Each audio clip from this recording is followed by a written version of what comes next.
Welcome to episode 1 of Inside of the Ad Account. So I don't know why a lot of media buyers don't do this, but we're just gonna sit down and I'm literally gonna screen share inside of our client ad accounts. And basically I'm just gonna break down from A to Z what we're doing in these accounts to scale them. So some of these are gonna be brand new offers. Some will be, offers that we're gonna step into and deals we're gonna step into, and we just completely drop the cost per call, increase the qualified call, increase the ROAS, all that fun stuff. But without further ado, let's dive into the first one here, which is our client lead liftoff. So they came over to us and they were basically like, hey, we got this offer. We were trying to run ads to it previously, and we just need somebody to basically step in and help us launch this thing the right way now. A little bit of context on what this offer is they essentially sell Google Ads services to home service businesses. So think like carpenters, roofers, HVAC companies, plumbers, electricians, stuff like that. That's who they primarily focus on. So diving into the ad account here, we launched at a pretty low budget of $150 per day. It's a lot lower than what we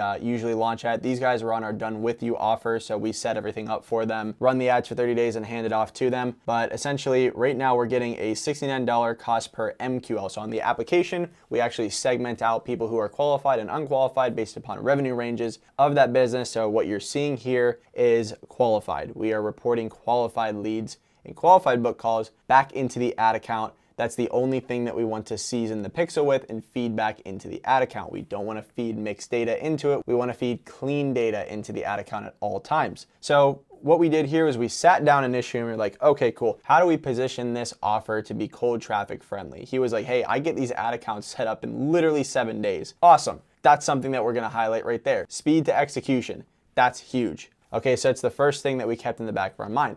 Then we were talking to him too. We were like, so a lot of your messaging in the past ads were talking about, getting leads and stuff like that. Is that something that your prospects talk about? Like, hey, I want more leads. And they're like, heck no. They talk about they want more jobs booked. They want more, homeowners calling them, qualified homeowners, stuff like that. So all as we did was we swapped out that messaging because we want to speak directly to our target prospects. We want them to feel like we understand them and we know them. And we're kind of essentially just part of their industry, right? We don't want to sound like we're some foreign marketing agency over here and use a bunch of marketing lingo like qualified leads, qualified book calls. No.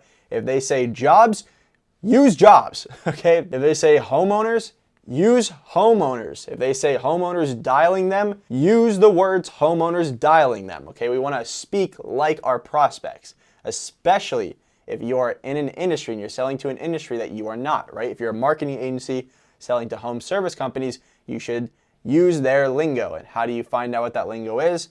Well, we did exactly what we did with them. We just ran their sales calls through ChatGPT and was like, hey, pull out some of the questions they have, the reasons why they show up to sales calls, some of the specific industry terminology and key lingo that they use.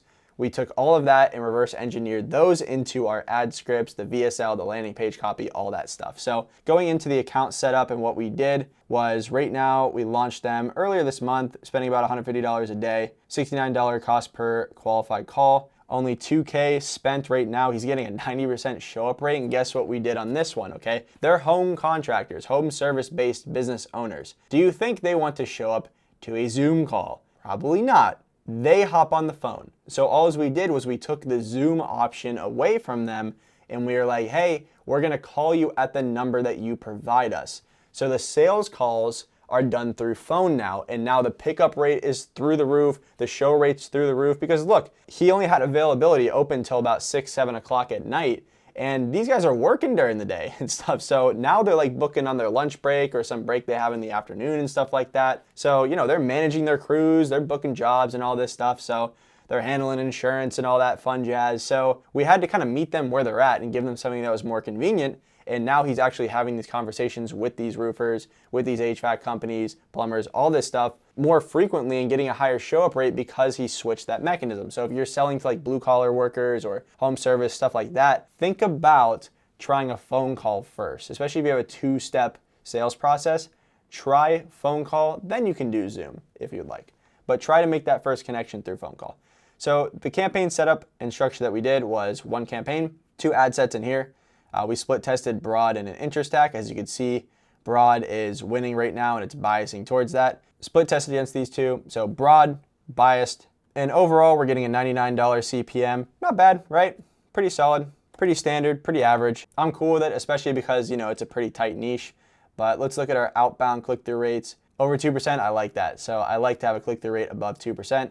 I look at unique outbound clicks or unique click-through rate. Usually they match up pretty close, but that's what I look at. I don't look at link click-through rate right here, this like CTR. I judge based upon this here.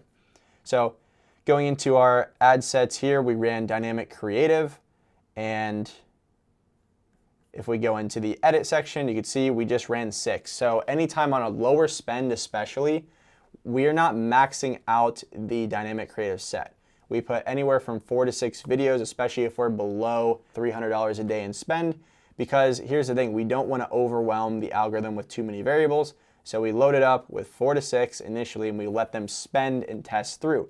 And of course, we always turn this on, this optimized creative for each person. I'll show you the interest stack that we're also doing.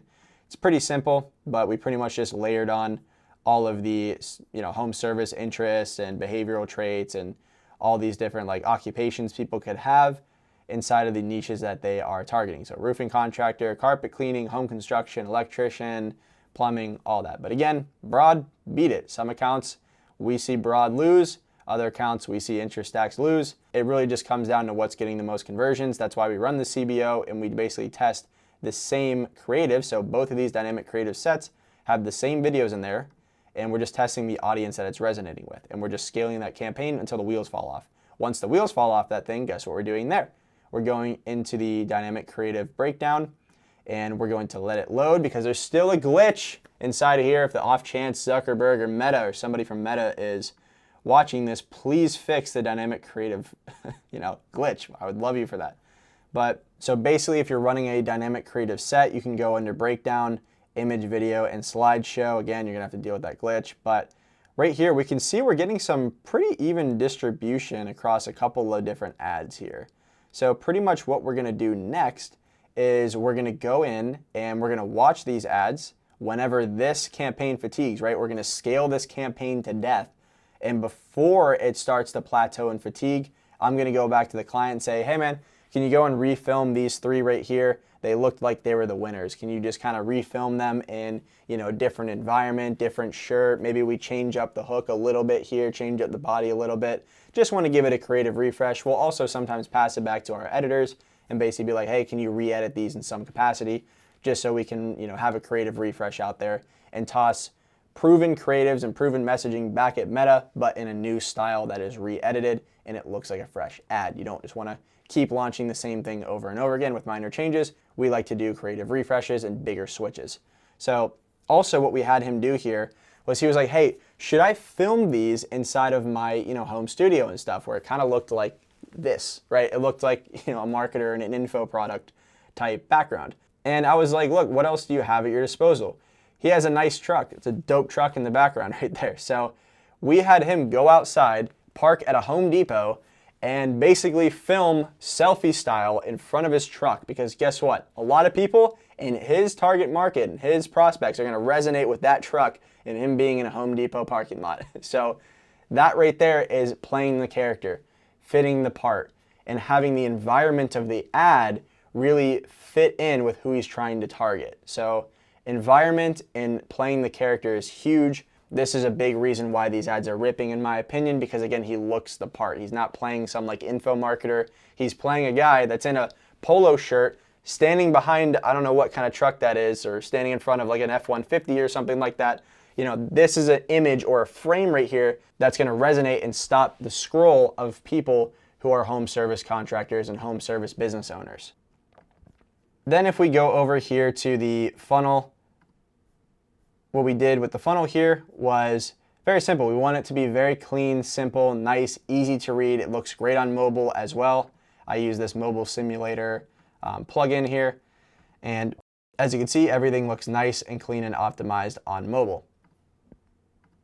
But all as we did, because again, this is home service businesses, and we just want to be very clear and direct with them. So we made a very clear and direct headline that we're testing initially, dropped what it actually is, nice video thumbnail with custom branding on the actual VSL itself.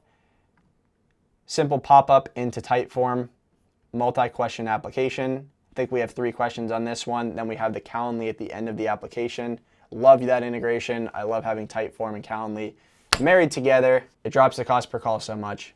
It's very, very clean, very great UI and user experience. And then we have full screen mobile pop-up on the mobile option here. But on the page 2, we have like the problem. So these are all different things that he told us his target prospects and his target market deal with. They try SEO. They try these like shared lead services like Yelp and Angie. They work for like a little bit. Try local service ads. They try basic Google ads, Facebook ads, all this stuff. So we stated these problems and we're like, hey, here's the solution. Here's how we get your phone ringing. That's something they specifically say is, I want my phone ringing. I want my phone ringing. That's what they say. I want my phone ringing. So guess what? Guess what we put in here? We put on the headline, how we get your phone ringing. Isn't that crazy? We don't say, hey, here's how we get you a bunch of qualified book calls. No, here's how we get your phone ringing, okay? We're speaking in their language. Even right here, ready to book homeowners. Same thing, okay? Then from there, of course, we have some proof and case studies here. We could definitely add some more. I definitely want to get him to fire over some more to us. Then we have a what do you get? Very transparent and clean. And then I love having FAQs in text format. We heat map these pages and these get consumed a lot. So a lot more than you would expect. So we have that. Then at the bottom, of course, a nice CTA there. And all these just go to the pop-up with the application and the Typeform. So there you have it. That's the breakdown of how we launched this brand new offer, and we're getting $69 cost per qualified calls for them. Just literally after, it hasn't even been 2 weeks of launching this campaign actually. I think tomorrow is week 2. So it's been awesome for these guys.